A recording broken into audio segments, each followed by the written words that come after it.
The female who died in Flatbridge crash on Sunday morning identified. Hi again and welcome. This is Links 007 TV News Report, and we'll be right back with the details to come. Welcome to Links 007 TV News Report, providing you with the best in local and international news updates. This is a place where you can get the most reliable and informative news information. Links 007 TV News Report. Welcome back and thanks for joining us. This is Links 007 TV News Report.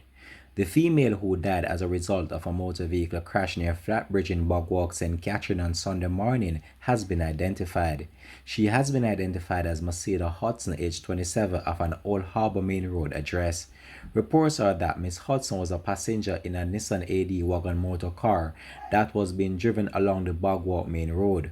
Reports are that while operating the motor vehicle, the male driver of the vehicle swerved to avoid a collision with another vehicle and lost control of the car, which plunged over the embankment and into the waters of the Mccadia River. It is further reported that the driver managed to swim from the motor vehicle. However, the female body was later recovered from the motor car and taken to the hospital where she succumbed to her injuries. We'll have more details to come on this in a developing news story. This has been Links 007 TV News Report. Thanks for watching.